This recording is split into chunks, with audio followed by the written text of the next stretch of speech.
दोस्तों 2031 तक 40% से ज़्यादा लोग मिडिल क्लास होंगे।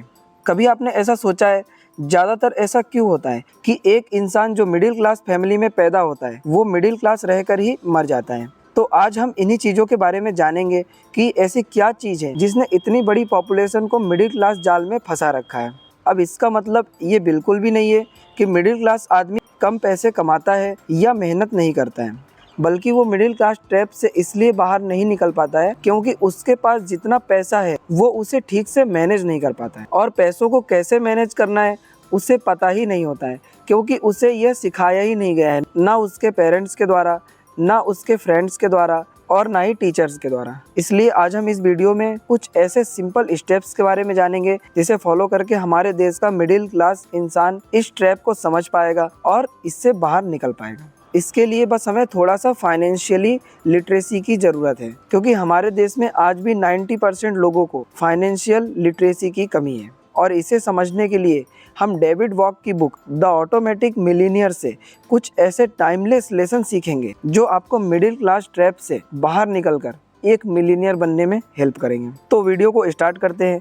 बुक के ऑथर प्रोफेशन से एक फाइनेंशियल एडवाइज़र है और वो अपने 20s से ही लोगों को फाइनेंशियल एडवाइस दे रहे हैं। वो अपना नॉलेज उन लोगों के साथ शेयर करते थे जो कि अपने 40s और 50s में थे। एक बार जब डेविड अपने ही कैबिन में बैठे हुए थे तभी उनका एक स्टूडेंट बोलता है कि मुझे आपसे अपने फाइनेंसियर्स के बारे में समझना है। तो डेविड ने उन्हें अगले दिन अपने वाइफ के साथ उनके ऑफिस में बुलाया। अगले दिन दोनों हस्बैंड वाइफ उनसे मिलने गए, जिसमें हस्बैंड का नाम जिम था। उन्होंने अपने बारे में डेविड को बताया कि वो पिछले 30 सालों से एक ही कंपनी में जॉब कर रहे हैं। तभी डेविड ने जिम से पूछा कि आपके पास रिटायरमेंट जितने पैसे हैं, क्योंकि रिटायरमेंट में काफी सारे पैसे लगते हैं। तब जिम ने डेविड को कुछ डॉक्यूमेंट्स दिखाए और उन डॉक्यूमेंट्स को देखकर डेविड को पता चला कि उनके बैंक में $4 लाख हैं। साथ ही उनके पास किसी भी तरह का लोन नहीं था। उनके पास 2 महंगे घर भी थे, जिनमें से एक में वो खुद रह रहे थे और एक को रेंट में दिया था। जिसके बाद डेविड ने उनकी नेटवर्थ कैलकुलेट की। तब उन्हें पता चला कि उनकी नेटवर्थ $1 मिलियन से भी ज्यादा है। तब डेविड ने उनसे पूछा,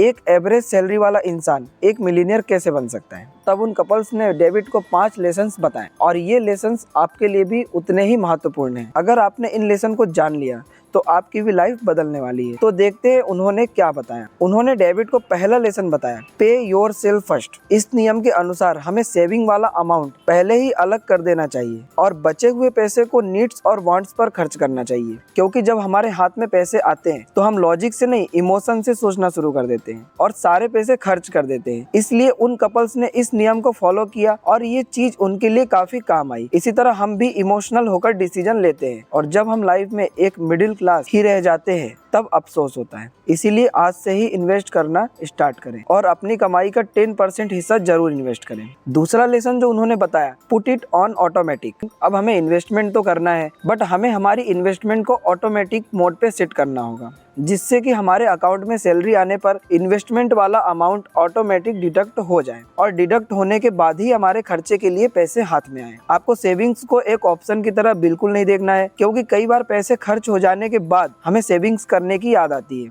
और सेविंग्स के लिए पैसे बचते ही नहीं है।